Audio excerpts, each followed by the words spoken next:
Okay, folks, today we are going to be covering some erratic rules for panel breaking. Now, what do I mean by panel breaking? Well, normally when you read a comic book, all of the action is contained within panels. You have a page, and then you have several panels on the page, and all the character interactions, all the foreground and background action take place within these bordered panels. And so you just read from panel to panel, and that's how you generally read a comic book. Now, one technique that comic book artists have developed over time to make their art pop out a little more at times is a panel break. That's what I'm calling it anyway. And it's where you're extending your artwork past the borders of the panel so that you have a little more pop to the artwork. You have Superman's arm, cape, and foot here extending beyond the panel borders, and that causes it to have more of a 3D effect. It causes it to look sharper, to be more prominent, to lock in the eye. There's a lot of effects that this causes, and it's a very effective technique that a lot of artists have learned to use. Now, it's also a technique that some artists have learned to overuse. I myself have been complaining in my reviews of Ethan Van Sciver's Ultimate Cyberfrog collection, which collects the two stories, Cyberfrog BLOODHONEY and Cyberfrog 1998, that in Cyberfrog BLOODHONEY, which is the only one I've reviewed so far, there's a heck of a lot of panel breaks going on that I find to be very, very distracting and which actually take away, subtract from the storytelling. And so I've issued a lot of complaints. Now, I know that Ethan Van Sciver has watched the first portion of my BLOODHONEY review. I don't know if he's seen the second portion of my BLOODHONEY review, but I do have some of the same complaints echoing in that. In fact, I think my second portion of the BLOODHONEY review starts off with a critique of a page in which there are a heck of a lot of panel breaks going on from practically every panel in the page. And so I find that page quite frustrating. So anyway, expect the same level of brutality in the second portion of the review that I offered in the first. But in any case, I have not yet reviewed Cyberfrog 1998, and before I did that, I wanted to offer my brain something as a palate cleanser so that I just wasn't going straight from criticizing Cyberfrog back to criticizing Cyberfrog, because I wanted to make sure that I had a chance to reset. And so I've been reading the first couple issues of Carrie Andrews' E-Ratic. Now, this is a wonderful book so far. I've really enjoyed the first two issues of it. And one thing I noticed, though, in issue number 2, there's a very, very prominent panel break. There's a scene there that's like, you can't miss this panel break, and it seems to work for that page. And I thought to myself, oh my gosh, I don't know if this is the first time this has occurred in the book, because if there have been any prior instances of panel breakage, I've just kind of blipped on past them. So I went back through the pages of the book that I had read so far, and I found two more instances of panel breaking that I thought were done acceptably well. And I thought to myself, I really need to analyze these three instances of panel breaking and see why these don't offend me the way that some of the ones done in Cyberfrog BLOODHONEY have offended me. Why is it that I feel that these particular panel breaks contribute to the story, whereas the ones done in Cyberfrog subtract from the story? Because I want to make sure that I'm judging everything by a consistent standard. I don't want to be in a hypercritical mode when I'm judging Cyberfrog and yet just letting things slide when I'm looking at E-Ratic, when I'm reading that for my enjoyment. I should have the same brain, the same rules, the same kind of principles in place for both, or else I'm just winding up being partial to one and not to the other. So I have to make sure as a critic that I'm being consistent.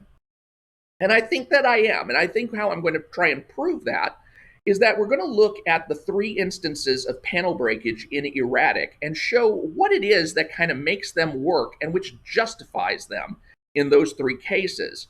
And then we'll go back and look at Cyberfrog and see if the generalized rules that we can develop from the E-Ratic instances apply also to the Cyberfrog material. And if they don't, then that's good for me, because that means that I'm judging them by the same standard and finding one wanting according to its breaking the rules as opposed to abiding by the rules. So let's go take a look at the first instance of panel breakage, which comes pretty early in issue number 1. And this is the introduction of the main character's older brother. And I think that is part of why this works, is that we are introducing this character, so we need him to be prominent. We need him to pop out. And one of the ways to do that is have him center page and as part of the panel break, so that the panel does center on him and the panel breakage allows him to pop out at us in a way that signifies that here is his brother, this is an important character. Now, that's not to say that I like everything about these two panels. One of the things that I don't like is the fact that if you look at the top panel, the action is reversed to what you see in the second panel. The brother's fist is punching this guy from right to left, and yet when you look at the fallout, it is left to right. And that made that very hard to see. I did not actually realize the first time I read this that we were looking at the brother punching this guy and then the brother, standing there with the guy he punched. So one of the things that I would like to do is reverse this so that you actually see the fist coming from the left-hand side with the face on the right-hand side. But what's blocking the shot in that case is this girl on the right-hand side who is way too prominent in this scene. Now, granted, there's also this girl off to the left who's prominently figured, but she's so slivered off to the side that we know that she's not really important.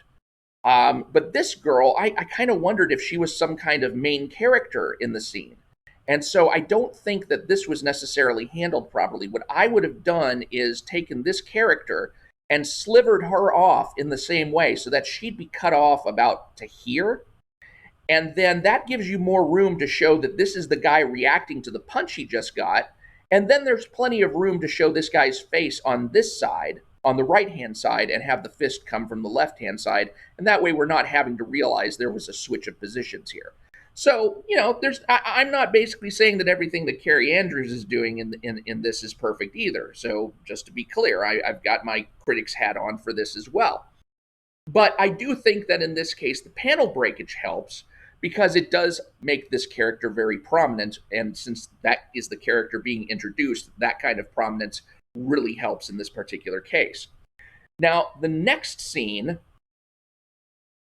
is a scene in which the main character is sketching, he's doodling, he's kind of an artist, and he is kind of criticizing his mother while she sleeps, saying, "You said this was a fresh start, but the only difference is our address." So basically, she's fallen into the same habits of behavior that she apparently had back in their old life, and now in their new life, it doesn't look like things are going to be looking up. He's feeling very frustrated. And so in this scene, we have a panel breakage where his head is breaking into here, the drawing. And that's okay because his drawing is not what's important. He's only drawing to kind of let off steam. And that's not working, so he goes off and he rides his bike. And so the panel breakage on his head shows that where his head is at is really the focus of this page. It's showing his frustration, it's showing his need to work off steam and deal with the feelings that he has. And by the way, this works so well that I didn't even realize this was just a photographic background of a small town or a suburb.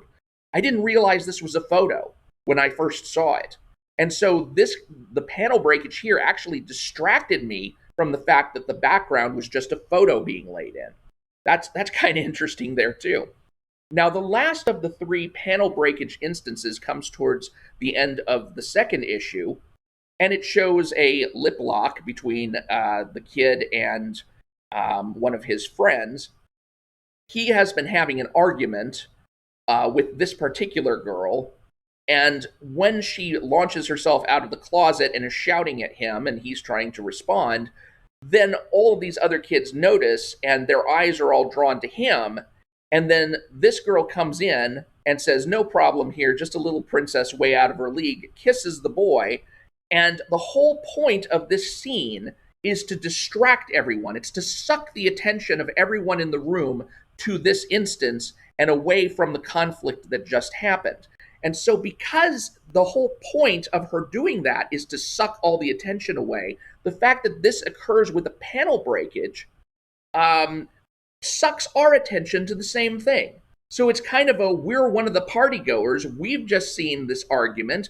We're looking at the kid too. And now she's distracting us in the same way she's distracting all the other characters. It's a really, really interesting way of using a panel break to great effectiveness. And I love this crack in here, which is just so funny because he's already suffered a neck injury, and so she's basically cracking his neck by kissing him that hard. And oh gosh. So we have these three panel breaks that occur during the course of the first two issues of E-Ratic. Now, can we determine any rules that are consistent throughout these panel breaks that we might be able to turn into generalized principles that we can say, if you're going to do a panel break, here's what needs to happen. Well, the first thing I want to note is that you have to do this sparingly. These are three panel breaks across at least 40 pages. So one panel break every 13 pages on average. That is quite a bit of restraint going on there. I mean, one of the real signs of a professional is that you have a whole bunch of techniques in your arsenal, but you only use them when you really need to. And so Carrie Andrews, going throughout this book, he's gotten two comics out of the way and has only used the technique for panel breaking 3 times throughout all of that. Now, technique number or principle number 2, whatever breaks the panel borders becomes the most important thing on the page. So what we saw here was we wanted the brother to be the most prominent thing, therefore he is the subject of the panel break in the center of the page. Same thing here. We want to know where the kid's head is at. We want to understand his emotional state, and therefore his head and face are what are breaking the panel borders. That makes him the most important, him and his emotions, the most important thing on the page. Likewise here, the point of this scene is to suck all the attention out of the room, and therefore the panel breaking makes it the most important thing on the page and draws our eyes right to it. And then the last thing, and this is a little bit harder to see, whatever gets covered up by the panel breakage should be low information. Like, for example, we have a fist thrown into some guy's face. You don't need to know really any more than that. A guy is getting punched. And so when all of these panel breaks occur, because it's just not just the brother's head, it's all of these other characters' heads that are going up into this panel, you know what's going on in this panel. A guy is getting punched in the mouth. You're not covering up anything important. Likewise, this kid's writing is not the important, or this kid's drawing is not the important part of this scene. It's his frustration with his mother, and therefore when his head goes up into this scene and he's covering this portion up, it's actually a signal to say, this is not important. This is not really what I want you to focus on. Where I want you to focus on is where his head is at. And that's what this panel breakage overlapping onto his drawing accomplishes. And then last but not least, we don't have any real information here other than kids are turning to face him. He's been in the closet with this girl having an argument, and then, everybody's just looking at him. There's nothing going on in any of these panels where you would say, oh, am I missing something by the overlap that's taking place on top of those panels. So those 3 principles, number 1, do it sparingly. Number 2, whatever breaks the panel borders becomes the most important thing on the page. And last but not least, panel 3, whatever gets covered up by the panel break, it should be low information. Those are the 3 principles that I would gather from these 3 scenes. Now, let's look at, this is actually the one of the panels from the first video I did that I said there was, that the panel breakages occurring in this scene were subtracting from the story. And Ethan objected to that assessment. I think Narwhal agreed with Ethan, and I think John Malin was a little bit on the fence about it. He was saying that, well, you could kind of make the argument either way. Now, in this case, I want to hold up the 3 principles that we've just defined and see whether or not they hold up on this particular scene with all the panel breakage. First of all, do it sparingly. Is this an example of having done it sparingly? Well, first, let me tell you, there's several instances of panel breakage within this from the same panel. You're breaking upward, you're breaking to the right, you're breaking down, and you're even breaking across into another panel altogether. So there's four different panel breaks in a sense that are going on at the same time. Now, of course, if we look at this particular page from Carrie Andrews' book, we have several instances of panel breakage in the same scene, but they're all going up into one panel. So you're not really getting a whole lot of overlap and distraction except where that one panel is concerned. And again, that's a very low information panel. So, but what we've got here is we've got direction, our eye direction is going in like three different directions to compensate for the fact that the art is traveling out of the panel in three different directions. And not only that, but I just want to say about the entire content of Cyberfrog Bloodhoney. You remember I was saying that Carrie Andrews did 3 instances of panel breakage in 40 pages. Cyberfrog Bloodhoney has 60 pages. Do you know how many pages have a panel break on them? Even if it's just a small one. 20. Whereas Carrie Andrews has a 1:13 ratio of panel breaks to standard pages, Cyberfrog's ratio is 1:3. There are panel breaks all over the place. And I don't believe that's good because you're tiring out the reader at that point. Because every time that, readers are used to reading things within the context of a panel to a panel to a panel to a panel, and every time you break the boundaries of the panel, the reader has to say, okay, what are the rules now for this particular panel? And to try and figure out every other page or every third page, how am I supposed to read this comic? How am I supposed to read this sequence of panels? That can be a very tiring and frustrating process. At the end, readers really don't mind a bit of splash here and there, but really what they need is a predictable reading process where they know they can go from panel to panel to panel and not have to worry about where their eyes should travel outside the panel. So do it sparingly is something that I believe is violated not only by this page, but also by the book in general. Whatever breaks the panel borders becomes the most important thing on the page. That's our second principle. Well, we have these breakages, and all of those breakages are tied to the Vespers in the middle of the page. This has become the most important thing on the page, but story-wise, is it? No. We've already seen a Vespers in full body form on the previous page. We're not having anything revealed to us here in this particular panel that we haven't seen before. So this panel right here, even though he's attacking a human, this is not really the important story moment on the page. The important story moments come when the Vespers kills, in a very gruesome fashion, the human in the next 2 panels. That is the most important thing that happens on the page, and yet that gets completely overshadowed by the Vespers breaking through the panel borders in 3 different directions. So it subtracts from the story on this page for that reason. And then the last principle, whatever gets covered up by the panel breakage should be low information. Well, in this case, especially towards the top and to the side, there's no information that's being overlapped.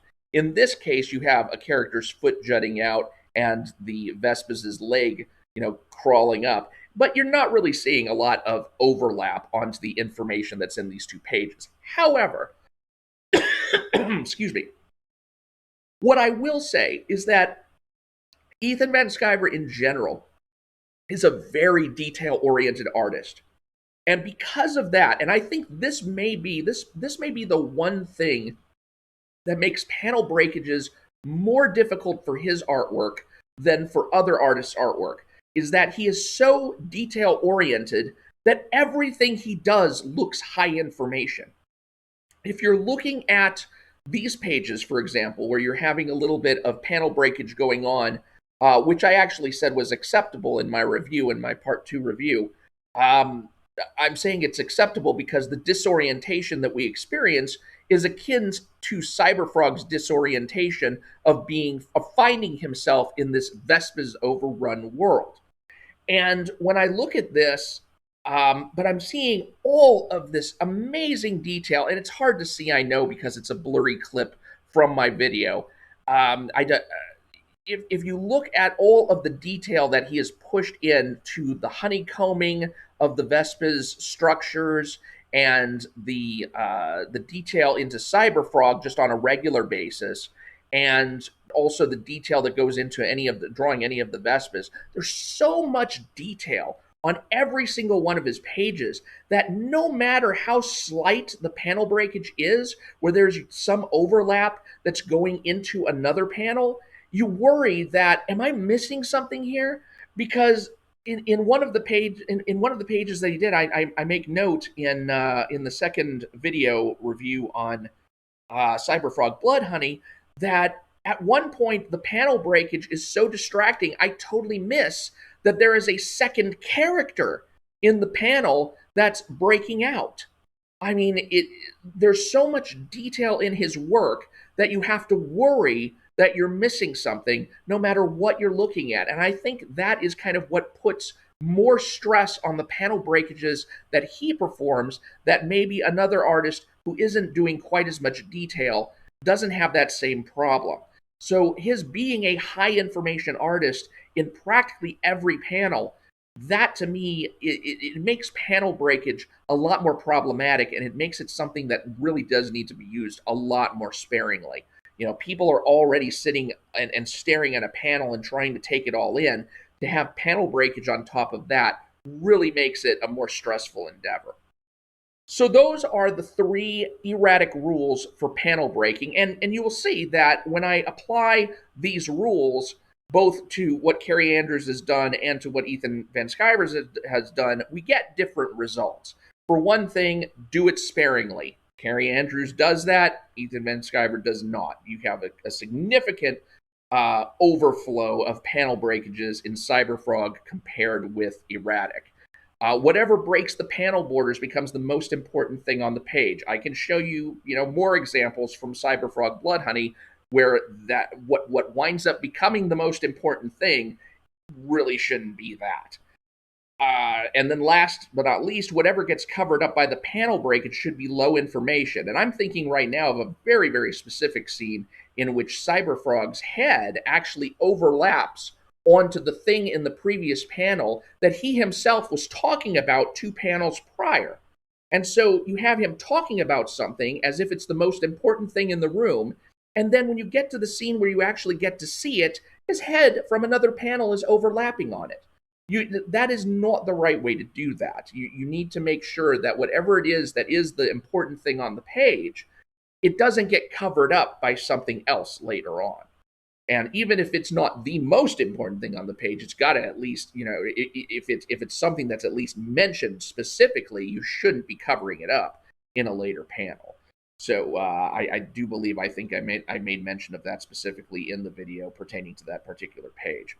So those are the 3 erratic rules for panel breaking. And I would say if Ethan Van Sciver would adopt these 3 rules and do his panel breaking with these 3 things in mind, then his future editions of Cyberfrog would benefit much from that.